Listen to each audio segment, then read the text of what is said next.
I'm joining another Leetcode weekly contest. This one looks like it's horror themed and it starts literally right now. 16,000 people joined. Okay, join now. Q1, remove zeros in decimal representation. So you're given an integer like this, and your goal is to remove all the zeros so that it converts to a number like this, no zeros. Should we do the string route, or should we do it the harder way, the actual int parsing way? So like this number here, you would continually do like modulo 10. That gives you the current digit starting from the right to the left, and then you would divide your current number by 10 to delete that digit. What do you do with this digit though? You need to start your own number somehow, right? Let's say your current digit is 3. I see.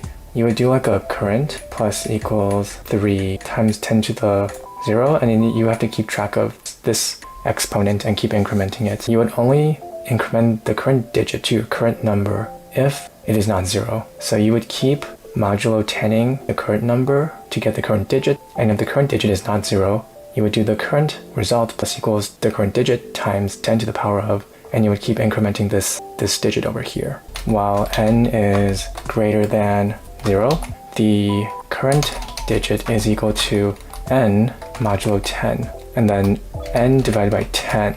Let's just do a sanity check first to make sure we're actually getting each digit correct. So print current digit, and then we'll return bogus value of -1 for now. Run. Oh, 0, 3. I see. We have to do floor division, right? Floor division. Yeah, there we go. So 0, 3, 0, 0, 2, 0, 1. There we go. Yeah, that's correct. Cool. We need to track our result, which stores the final number. So result is equal to 0. We also need to track the current sort of exponent of 10, right? So exponent is equal to 0 for now. For every digit, we'll do result plus equals the current digit raised to the power of the exponent. Is this how you do exponents in Python? Python exponents. Oh, that's how you do it? Double multiply. Okay. Double multiply. And we can only do this if the current digit is not 0, right? So if current digit is not equal to 0, then you append into the result with the proper exponent of 10. I realized I did this wrong, so times 10 to the power of the exponent, like this thing. Return result. So we got 1, 2, 3. Yeah, I think we got it. Okay, let's go. Submit this. Let's go. We did it, boys. Let's go. Next problem. Maximum alternating sum of squares. Oh no. You're given a integer array, and you're trying to find the maximum sum you can get by alternatingly summing the squares of all the numbers. For example, you can do 1 squared minus 2 squared plus 3 squared. So clearly we want to prioritize adding the numbers that square to large numbers, right? I was originally thinking that we sort all the numbers, like this would become like 3, 2, 1. And then we have 2 pointers starting from the left and 1 starting from the right. We'll prioritize adding these numbers starting from the left, and we'll prioritize minusing the numbers starting from the right. Because the right numbers are smaller, their squares are also going to be smaller.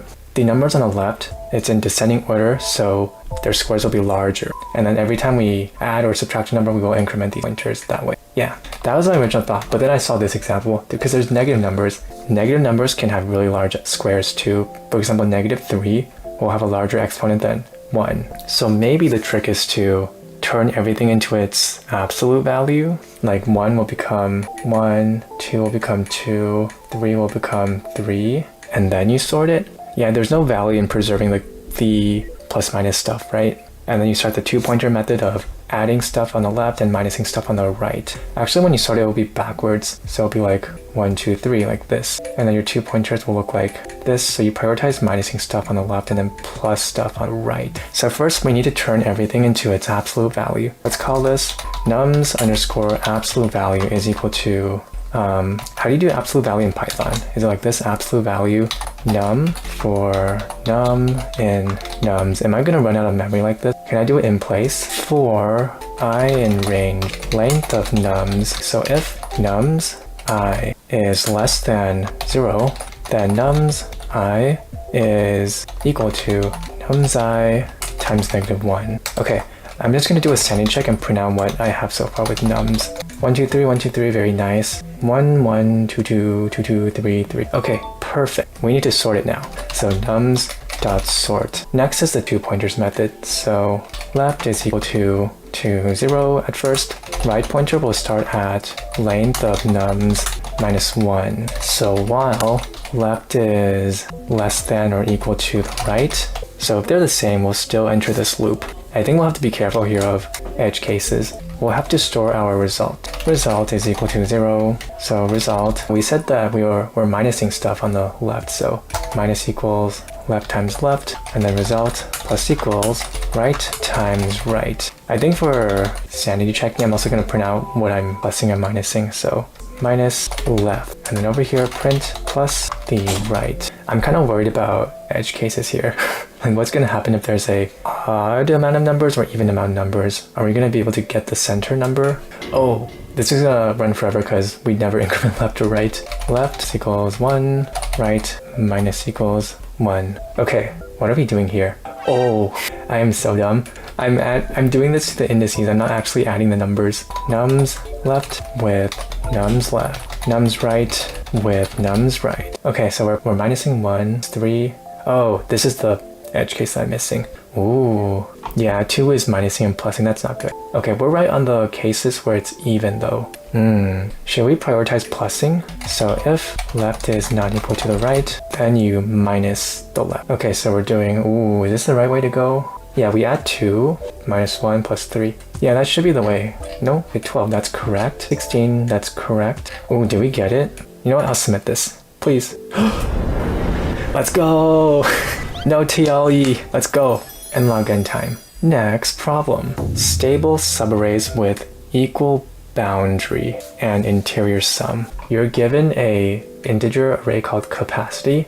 You're supposed to find the number of subarrays where the first element of the subarray is equal to the last element of the subarray and is also equal to the sum of all the elements between the first and last element of the subarray. So for example, let's say this entire thing is your subarray. 9 is equal to 9 is equal to 3 plus 3 plus 3. Also over here, this is also subarray. 3 is equal to 3 is equal to sum of all the elements in between, which is 3. Ooh, how do we do this? Is this a prefix sum deal?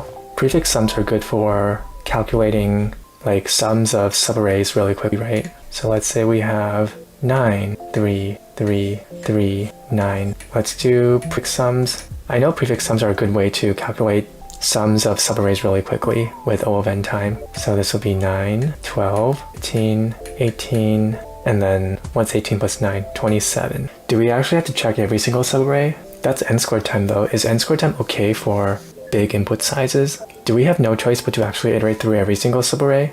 Ooh, capacity length is 10 to the 5. Actually, that's not too bad, is it? 10 to the 5 is like 10, 2, 3, 4, 5. That's not the worst, is it? 100,000? Maybe n squared time is fine. It's not like 10 to the 9. Huge. Okay, maybe we actually iterate through every single subarray. We'll have an I that starts from the first element to the end, and we'll have a j that will start from I to the end. That's for each I. So we'll iterate through every single subarray like this. And then for every pair of ij, is I equal to j, like the numbers themselves? And then to calculate the sum of all the elements between I and j, what do we do here? We'll do prefix sum of j, the cumulative sum all the way up to j, minus, wait, what do we minus here? Minus ps, I minus 1. Yeah, so if we take this subarray here, we'll take 18 minus, no wait, we will have to do 15 minus 12 is 3. So j minus 1, minus 1 here, minus I, oh, so not this. I think this will work, no? We have a O of n way to calculate all the subarrays, sums. So this is going to be n squared time worst case, which I think it's fine for 100k. I think this is it, no? Although the fact that I think problem 3 is simple should raise alarm bells everywhere, shouldn't it? First off, we need to calculate a cumulative prefix sum for all elements, right? I'm just going to say presums for quickness is equal to 0 times the length of capacity.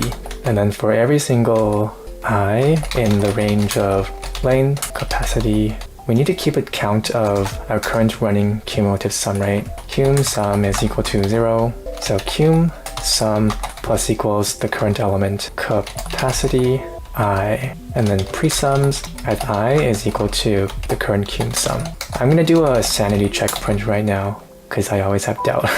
Okay, did I get this right? 9 plus 3 is 12, plus 3 is 15, 18, 27. That should be right. 3 plus 3 is 6, plus 4 is 10, 15. Okay, that should be right, the prefix sums. Okay, next up I have to iterate for every I and j. So this for loop is going to be the same. For I in range, length, capacity. And then for j in range, between I plus 1 and length of capacity. Actually, is this the right move? Do we actually do I plus 1? Well, like, I plus 1 will just be the one directly next to it, right? I plus 2? So we have I plus 1, I plus 2. We at least have to leave an index between I and j, right? This is the minimum we need. Yeah, so it's probably an I plus 2. Okay, so if capacity I is equal to capacity j, and then if the prefix sums are equal, so if presums j minus 1, because we're starting here, j minus 1 minus presum I, yeah, just I. So middle sum is equal to this. And if capacity I is equal to middle sum, then you would have to increment our running count. So result is equal to 0 at first, and then you'll do a result plus equals 1. Yeah, and at the end here, we'll return result. How do I have so much spaces here? Run this thing. Output is 2. Ooh, that's correct. Case 2, output is 0. That's correct. Case 3, output is 1. That's correct too. Did we actually get it? Oh my gosh. Wait, if I get this right, this is going to be the first time I've solved 3 problems in a content. Though maybe I just jinxed it by saying that. Submit this boy. Please, go. Oh no, it's taking a long time. Ooh, no. Dang it. Time limit exceeded. Really? I got to one of the last test cases. 744 out of 752. And I don't even know which test case it is because they've hidden it. Okay, so clearly this algorithm is not very fast. How do we make this faster? Oh no. Well, yeah, how? So right now it's n squared time because of this whole shtick right here. Is there a way to make it... No, n squared time should be fine, right? Capacity length is less than or equal to 10 to the power of 5. That's not very big, is it? 100,000? So it's time limit exceeded, huh? So this whole shtick here should be fine. This is O of n time. I in range. Okay. How do we not do O of n squared? So an example here, 9, 3, 3, 3, 9. Let's say I have I and I'm iterating this way, right? And my I is currently at here. Instead of iterating left and right, like this way for j, you know? So this is what's killing us, right? The j iteration, because that's n squared time. What if I have an index? Maybe we can have a map, right? That says like, okay, 9, where's 9? 9 is at 0, 1, 2, 3, 4, the fourth index. Maybe this has to be a list, so we would store this at 0 and 4. So this would be n time, O of n time. I see. So at the beginning, and like 3 would be like 1, 2, 3, 1, 2, 3. Yeah, okay. So we would actually need to, so we would, instead of iterating I and j, we would just need to iterate I, and for every single I, we would check, okay, is there an index? Like if I'm 9, I would get all the keys, the indices for 9, and I'm like, okay, are there indices that are at least plus 2 greater than me? If so, are its sums, is its sum between me and it equal to me? I see. That's n time, isn't it? We store everything in a hash. We hash capacity and its indices. Oh, so we need to make this hash. We need to map all the values to their indices. Okay, I think that's how you do it. So that will give us O of n time, because no j iteration now. No! Yeah, now that I look at this, worst case, this is gonna be still n squared time, isn't it? If like all the elements are the same.